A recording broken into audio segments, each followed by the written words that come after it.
এদিকে জাতিসংঘের সাধারণ অধিবেশনে বাংলাদেশের প্রধান উপদেষ্টার ভাষণে সন্তুষ্ট দেশের রাজনৈতিক দলগুলো। অধিবেশনে উপস্থিত দেশের শীর্ষ নেতারা একদিকে যেমন ভাষণের প্রশংসা করেছেন, ঠিক তেমনি নির্বাচনী সংস্কার এবং পরিবেশ তৈরির দাবি উঠেছে স্পষ্টভাবে। আরো জানাচ্ছেন Abdul Ahad. People's Republic of Bangladesh.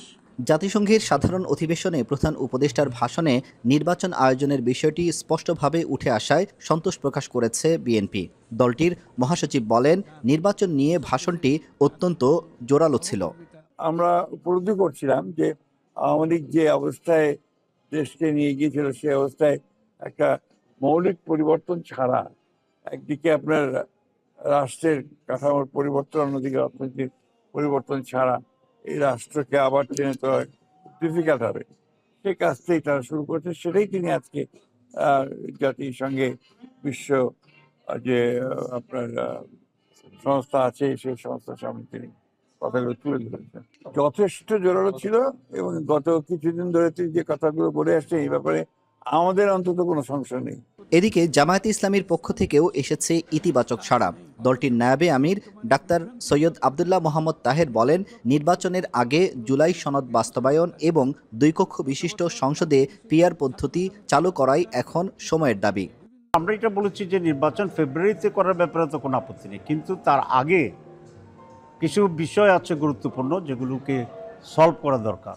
যেমন জুলাই চার্টার, যেটা তো জুলাই চার্টার তো আমরা একমত হয়েছি কয়েক মাস ধরে কাজ করে, কিন্তু এটা যদি বাস্তবায়ন না হয় তাহলে একমত হওয়ার তো আর এখানে কোনো বেনিফিট নেই। আমরা 2 কক্ষেই পিআর চাচ্ছি। আপনারা জানেন যে ঐকমত্য কমিশনে 31টা দল আমরা ছিলাম, এর ভিতরে 25টা দল পিআরের পক্ষে। একই সুর জাতীয় নাগরিক পার্টিরও।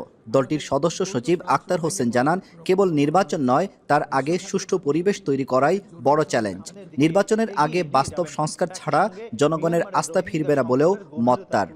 ফেব্রুয়ারিতে যে নির্বাচনের সময়সীমার কথা বলা হয়েছে, সেটাকে আমরা ইতিবাচক হিসেবেই দেখি, যদি না তার আগে সংস্কারের যে কার্যক্রমগুলো আছে, বিচারকে দৃশ্যমান করার যে উদ্যোগগুলো সরকার গ্রহণ করার পথে, সেগুলোকে পরিপূর্ণভাবে সমাপ্ত করা হয়, তাহলেই এটাকে আরও গোছানোভাবে নির্বাচনের দিকে যাওয়া সম্ভব হবে। এবং এর আগেই লেভেল প্লেইং ফিল্ড নিশ্চিত করা সম্ভব, এর আগেই বাট প্রশাসনকে নিরপেক্ষ করা সম্ভব। এই 3 দলের এই 3 শীর্ষ নেতা উপস্থিত ছিলেন জাতিসংঘের সাধারণ অধিবেশনের এই ঐতিহাসিক মুহূর্তে। সাংবাদিক ও পর্যবেক্ষকদের মতে এটি বাংলাদেশের রাজনৈতিক ভবিষ্যতের এক ঐক্যবদ্ধ বার্তা। জাতিসংঘে প্রধান উপদেষ্টার ভাষণ শেষে হোটেলে ফিরে প্রতিক্রিয়া জানান রাজনৈতিক দলের নেতারা। জুলাই সনদ সংস্কার সহ কিছু বিষয়ে মতপার্থক্য থাকলেও নির্বাচনের প্রশ্নে একমত সবাই। আব্দুল আহাদ, এখন নিউ ইয়র্ক, যুক্তরাষ্ট্র।